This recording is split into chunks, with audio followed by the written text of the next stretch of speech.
us on the morning. That means thank you in Swahili. Another Swahili phrase we like to use here is that means let's go. So welcome aboard, everyone. My name is Austin. I'm going to be your safari guide today out here on the Wildlife Reserve. Now, some safety things to keep in mind while we're out here. Make sure to keep those hands, arms, feet, and legs inside the truck at all time. And make sure everybody stays fully seated. Now, we're going to get started out here in the Little Ituri Forest. Out here, the animals like to use their natural colors to blend in with the thicker vegetation that's around them. Now, they tend to be pretty shy and reclusive, so we're going to keep an eye out, see if we can spot anything as we make our way through here.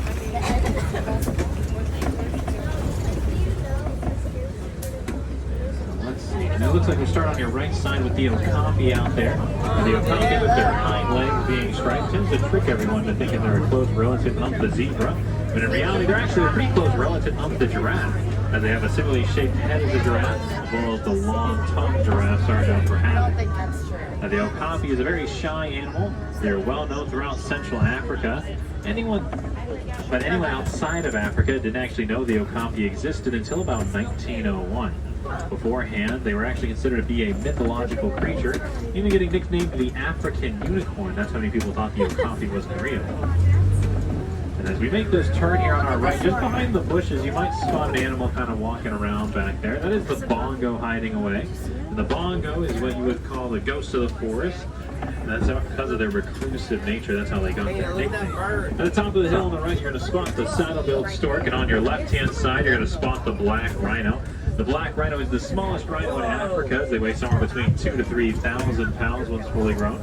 They are known for their front triangular lip, which is prehensile, meaning finger-like. We'll spot another saddle-billed stork here on the left-hand side. Now, they get that name from the yellow coloration on their bill. It kind of looks like someone placed a saddle on it. They can stand up to about 5 feet tall. Their wingspan gets up to about 9 feet wide. That's about as wide as the canopy that's above your heads. Now, the saddle-billed stork does not actually have any vocal cords, so the way they communicate with each other is by rattling their beak.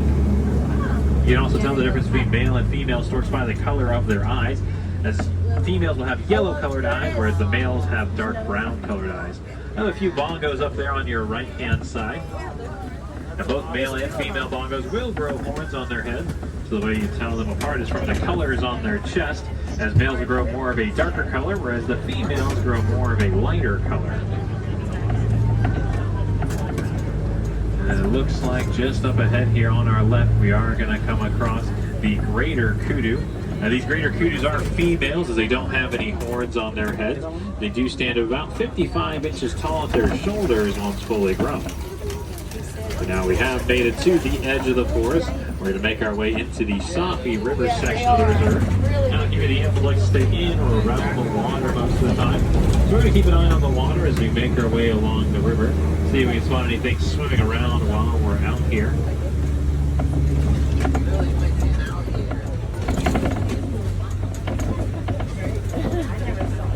Let's see if we make our way down onto the water here. Looks like we're going to spot some pink-backed pelicans on our right, followed by the Nile hippo up ahead. Now, pink-backed pelicans, as you can probably guess from their names, are well known for their pink backs. Their backs will actually get brighter during their mating season. They will be found to be in groups of pairs, anywhere between 20 to 500 pairs in a single group. The Nile hippo here is normally going to be found in the water throughout the day, as the water will help protect their skin from the sun, as well as regulate their body temperatures. But it is a bit cooler out right now, so that's probably why they decided to come out of the water. That was me last night. Now, the Nile hippo can't hold their breath for about up to 8 minutes at a time. That even includes while they're sleeping. Now, they do have the ability to swim, but you're going to find for the most part they actually like to run or walk along the riverbed, as it'll help save their energy. They do also grow some pretty large incisors in their mouth. They can get up to about 18 inches long on average. Now, they don't use those incisors to help eat their food, as they only tend to eat grass. It's actually used to help defend themselves, as they are very territorial animals. Looks like we'll spot a few more down here on our left-hand side, down on the island there. And a group of these hippos is known as a bloat. A little hard to see them down there, unfortunately, with the guardrail in the way. But it does look like as we continue forward, we're also going to come across some Nile crocodiles out here on the left. And Nile crocs are anywhere between 10 to 20 feet long. Make sure those little ones stay fully seated in your lap. Can't have you lifting them up while we're out here. Got to keep everyone in their seats. And now crossing anywhere between 10 to 20 feet long. And they are well known to be very loving parents. They'll actually hold their eggs in their mouth and slowly roll them around to help their young ones hatch. And now we have made it to the end of the river. We're going to make our way towards the largest section of the reserve, which is the savanna. Now the savanna is going to be home to the animals you think of most when you think of African animals, such as giraffes and zebras. However, there are many animals that call the savanna their home, some of which you may have never even seen or heard of before. So once we're able to, we're going to make our way down off of the overlook, see if we can spot while we're down there. We got a little bit of traffic here, but looks like we're still going to be able to keep moving forward. Hopefully this little bit of traffic means that there's a lot of animals out here that just keep crossing the road, so we'll see what we can find once we're down there though. In the meantime, as we make this turn here on our right, we are going to spot this funny looking tree. Kind of looks like it's been planted upside down. Now it is meant to look like this. It's known as the baobab tree. Now the reason it has that upside down appearance because it actually won't grow any leaves for roughly 9 months out of the year in an effort to conserve its own water, which is also why the trunk of the tree is so large, so it can store and hold as much water as possible. That way it can survive any droughts that might happen. Looks like the traffic is moving a bit further ahead, so we just gotta wait for it to reach us so we can continue moving.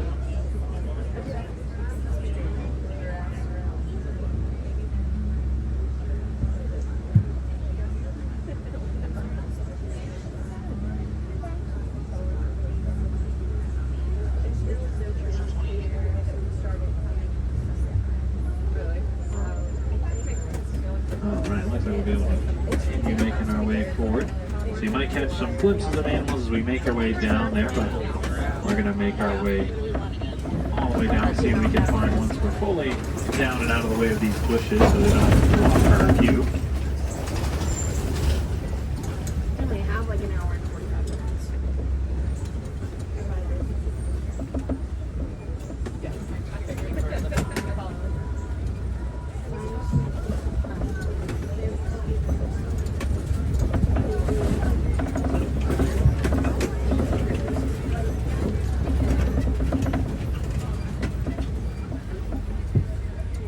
Make our way down here. Might have already been able to spot them as we made our way down the hill. Kind of hard to miss them when they're out here. There are some Maasai giraffes way out in the distance to our right side. Now the Maasai giraffe is anywhere between 16 to 20 feet tall. And the reason we know they are Maasai giraffe are from those patches on their coat. Hopefully we'll be able to get closer to them. You'll be able to notice that their patches are very rough and jagged. That's what will help set them apart from the other species of giraffe. Looks like there's also some Hartman's mountain zebras way out in the distance on our right side as well. But again, we should be able to get closer to them. In the meantime, we're going to explore this area of the savanna, see if we can find anything hiding up ahead. It looks like everyone's still moving pretty consistently, so we should be able to keep moving along here. Hopefully a little faster sooner. It gives us plenty of time to check our surroundings for anything. You can still spot those Maasai giraffes out there. But like I said, we're going to check out this area and see if we can spot anything.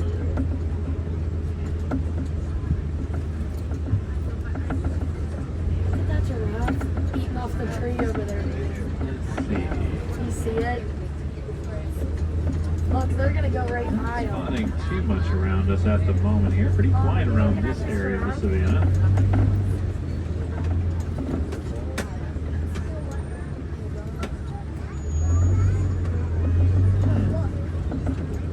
Let's see.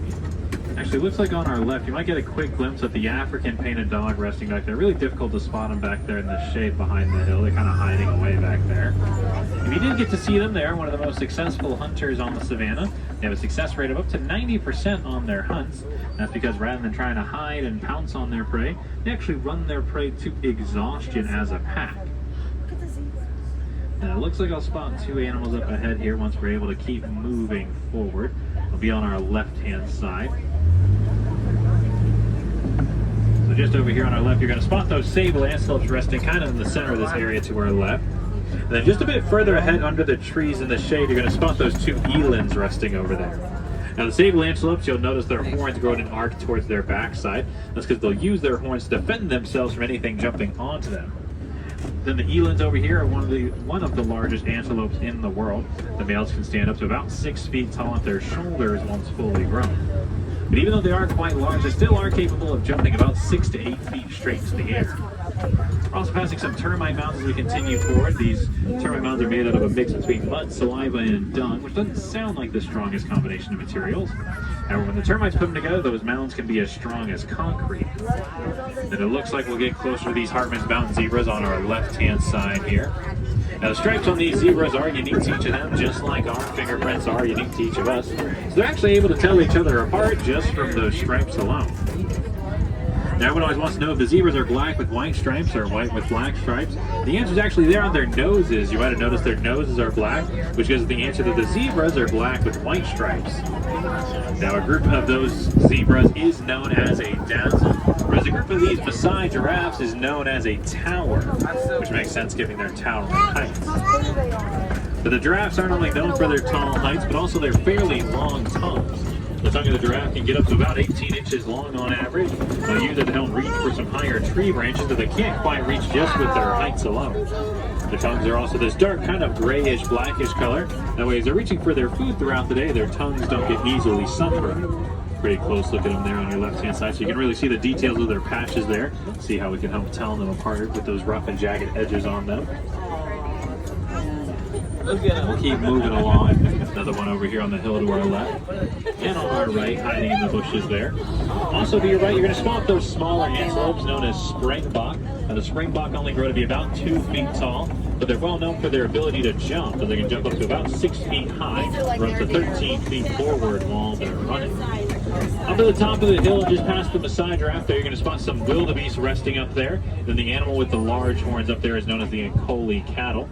Now, the Ankole cattle's horns aren't quite large. Each one gets up to about 3 to 4 feet in length. They only weigh about 10 pounds, and that's because on the inside they have a honeycomb-like structure that keeps them hollow. The wildebeest we saw resting up there are well known for their migrating habits. On average, every year, about 1.5 million wildebeest will migrate anywhere between 500 and 1,000 miles. We'll keep moving along here, see what else we can find while we're out here. Looks like we'll spot some more Ankole cattle out there on the right-hand side, as well as a few more wildebeest here. But we're going to continue making our way into another area of the savannah. I'm noticing some trees knocked over up ahead, which is typically a good sign that you're entering elephant country, as the elephants will knock trees over as a way to get to the food at the top of the trees. So we'll have to keep an eye out as we make our way through this area, see if we are able to spot any out here. I think I saw one hiding away. I don't think we're going to get a good view of them just now. They're kind of back behind those trees on the right. You might kind of see them peeking through every once in a while, but I can't really see them anymore myself. We'll see if we can kind of circle around to another area to look in that direction, see if we have a better view. Meantime, we'll keep an eye out for anything else that could be out here. Heard some oohs and ahs. I'm assuming you might have been able to see him back there. I couldn't see him myself. There's another clearing up ahead. We'll see if we can maybe kind of spot them where they were hiding out. Might have to kind of look over our right shoulder though. Now the African elephant is well known for their trunk. Their trunk is prehensile. There they are. And you can see them over your right shoulder now. Their trunk is prehensile. If you remember from earlier, that means finger-like. So they'll use their trunk to help grab at things like their food to bring up to their mouth. They will also use their trunks to grab dirt and mud to toss onto their backside, as they are known to have very sensitive skin, and the dirt and the mud will act like a natural sunscreen for them throughout the day. Now, our conservation team actually learned, because of the elephant's sensitive skin, that they're actually scared of bees. You see, farmers in Kenya have been having trouble with elephants raiding their crops due to human encroachment on elephant territory. Unfortunately, they've been turning to poaching the elephants to keep them away. So to help out those elephants and to help out those farmers, our team told them to start planting some beehives on the edges of their fences. That way, as the elephants got closer, they would hear those bees using their keen sense of hearing. They would actually steer clear of the farm, saving the farmer their crops, which would in turn save the elephants from being poached. Even gave the farmers the added benefit of being able to sell the honey that the bees produced. Now, it's still an ongoing project known as the Elephant and the Bees Project, and if you help support them, you can actually get some of the honey from those farmers. But we'll keep moving along, see what else we can find while we're out here, though. Not spotting anything as we reach this area of the savannah, but we'll keep an eye out. Now, Now, the African elephant does live in a matriarch society, which means they're led by an older female of the group. And a herd of those elephants is usually made up of mostly female elephants. That's because once the males reach a certain age, they'll actually leave the herd to live most of their adult life on their own. So we can probably safely assume, since we just saw the one elephant so far, that was more than likely a male elephant, as they were alone. We'll keep an eye out as we continue moving forward. We'll pass by a few more baobab trees out here. It does look like we'll spot some more African elephants up ahead. Looks like they're down by the water over there near that baobab tree. So we'll see if we can kind of meet them on the other side of the water, get a better look at them. Let's see. In the meantime, as we make our way down towards the water, we'll spot that Nkoli cattle again on our right, as well as a few more of those wildebeests. These horns are crazy.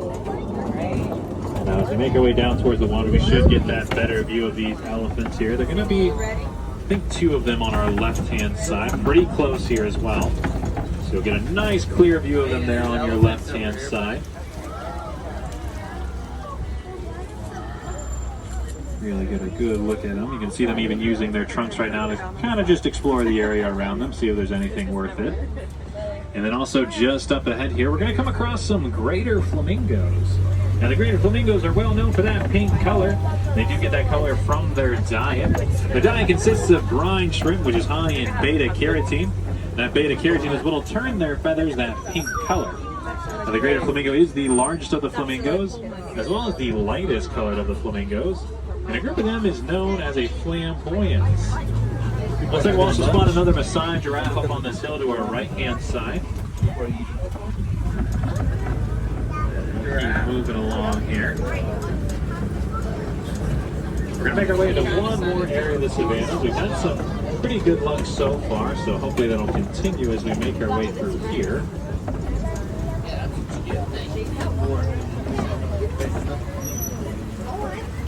Let's see. Spot a few more elephants on your left-hand side out there quickly as we made our way in here.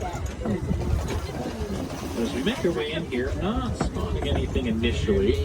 So we're going to make our way around the mud wallow. The mud wallow will be used by animals with sensitive skin to roll around it to protect their skin from the sun. So we'll keep an eye out as we circle around the area, see if we can spot any animals that might use it nearby. Which it looks like we will on your right, just next to the tree over there. Kind of hard to see those white rhinos hiding back there. See if we can get a better view as we continue along. The white rhino is the largest of the rhinos, weighing somewhere between 4,000 to 5,000 pounds when it's fully grown.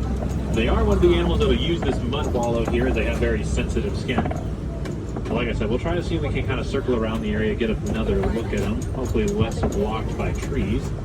In the meantime, on our left, looks like we're going to come across the cheetah resting in the center of the hill there. The cheetah is the fastest land mammal on Earth, getting the speed up to 60 miles an hour in just under 3 seconds. Now, they can't hold that top speed for very long, only roughly a few hundred yards before they start to slow down. They do also have some black streaks that run from the inside of their eyes down to their mouth. That's to help with the sun's glare throughout the day. Now, to look at those cheetahs on your left-hand side, there's 3 of them resting out there. But now we're going to make our way towards the Kopi Rock Formation up ahead. Now, this rock formation is used by all sorts of animals as a way to survey the nearby area, as it provides a nice elevated lookout spot. So we're going to circle around here, see what we're able to spot before we continue on forward. So as we first approach the rocks, not spotting anything at the moment myself, so we'll continue forward, see if maybe we can spot something on the other side of the rocks. Never know what we can find out here. Keep moving along. It looks like in the meantime, as we continue forward, we are going to get a better look at those white rhinos we saw earlier. So they're going to be coming up on our right-hand side once we get past this small hill here. You'll be able to see them out near the trees back there. So you might even see some of that mud caked onto their sides. That's why they got that bit of a lighter color on their skin. Now, the white rhinos did get their name from a mistranslation. The Dutch Afrikaans word for them was white rhino, which stood for wide, as they have a very wide mouth. However, English translators misheard the word white for the color white. That's how they got their name. Now, we are coming across the African lion just up ahead here. This is the male African lion. He is resting right here on the edges of the rocks. We know it's the male as he has that lovely mane around his head. Now, they are going to sleep for about 16 to 20 hours a day.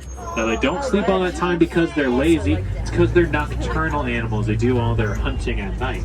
As during the day, their vision's about on par with us, whereas at night they have 6 times better vision than us. So we'll let them rest. We'll see what else we can find while we're out here. It looks like we'll spot an ostrich just up ahead here on our left-hand side. You can see him just past these kind of branches and all that here on the ground. Now, the ostrich is the fastest 2-legged animal. They get to speeds up to 40 miles an hour. Now, they are a flightless bird despite the fact that they have wings. So rather than using their wings to fly, they'll actually use those wings to steer themselves as they're running. Looks like they're going to be on our right-hand side as we keep moving forward. Now, you can tell the difference between male and female ostriches from the colors of their feathers. This is a female ostrich. She has that light dusty color to their feathers, whereas males will have more of a dark black coloration to their feathers. Looks like she's even next to some ostrich eggs there on her right-hand side. But that's going to be our last sighting out here on the savannas. We've made it to the edge.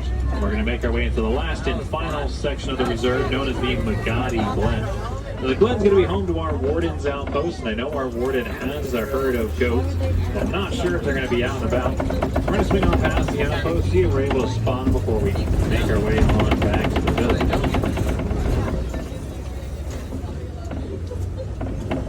It looks like we are going to spot them. They're kind of spread out around the outpost, so they'll be on our left-hand side.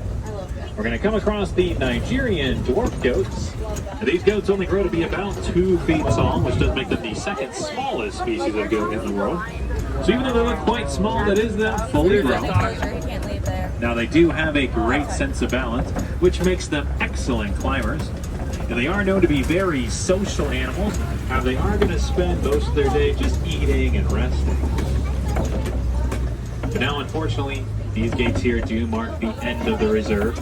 But that's not the end of all the amazing animals you can find out there in the wild. I do encourage you, if you saw some of your favorites out here today, or maybe even your new favorite, once you head home, try to look up some conservation funds that can help protect these animals or the environments that they live in.